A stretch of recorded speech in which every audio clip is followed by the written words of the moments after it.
दोस्तों आज हम आपको बताएंगे कि क्यों पड़ते हैं श्री जगन्नाथ भगवान प्रत्येक वर्ष बीमार। उड़ीसा प्रांत में जगन्नाथपुरी में एक भक्त माधव दास जी अकेले रहते थे। संसार से इनका कोई लेना देना नहीं था। अकेले बैठे बैठे भजन किया करते थे। नित्य प्रति श्री जगन्नाथ प्रभु के दर्शन करते और उन्हीं को अपना सखा मानते थे। प्रभु के साथ खेलते थे।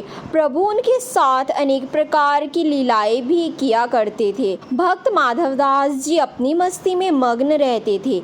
एक बार माधवदास जी को अतिसार का रोग हो गया। वह इतने दुर्बल हो गए कि उठ बैठ तक नहीं सकते थे, पर जब तक बना वे अपना कार्य स्वयं करते रहे और सेवा किसी की भी नहीं लेते थे। जब माधवदास जी को होश आया तब उन्होंने तत्काल ही पहचान लिया कि यह तो मेरे ही प्रभु है। एक दिन तो श्री माधवदास जी ने पूछ ही लिया, प्रभु आप तो त्रिभुवन के स्वामी हो, आप मेरी सेवा क्यों कर रहे हो? आप चाहते तो मेरा ये रोग तत्काल ही दूर कर सकते थे। रोग दूर कर देते तो ये सेवा नहीं करनी पड़ती। इस पर ठाकुर जी ने कहा, देखो माधव, मुझसे भक्तों का कष्ट नहीं सहा जाता, इसी कारण तुम्हारी सेवा मैं स्वयं कर रहा हूँ। जो किस्मत में होता है उसे तो भोगना ही पड़ता है। अगर आप उसको काटोगे नहीं तो इस जन्म में नहीं, पर उसको भोगने के लिए फिर आपको अगला जन्म लेना पड़ेगा। और मैं नहीं चाहता कि मेरे भक्तों को फिर से किस्मत के कारण अगले जन्म में दुख भोगना पड़े, इसलिए मैं तुम्हारी सेवा करने के लिए यहाँ आया हूँ। फिर भी तुम कह रहे हो तो भक्त की बात भी नहीं टाल सकता। भक्तों के सहायक बनकर प्रभु उनकी किस्मत के दुख कष्टों से सहज ही पार पा लेते हैं।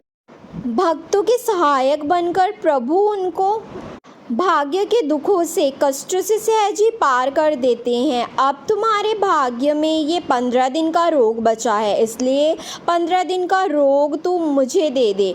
15 दिन का वो रोग जगन्नाथ प्रभु ने माधवदास जी से ले लिया, इसलिए आज तक भी जगन्नाथ भगवान रोगी होते हैं।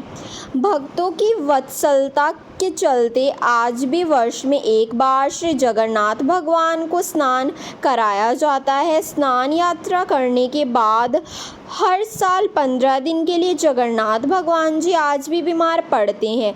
15 दिन के लिए मंदिर बंद कर दिया जाता है। कभी भी जगन्नाथ भगवान की रसोई बंद नहीं होती, पर इन 15 दिन के लिए उनकी रसोई भी बंद कर दी जाती है।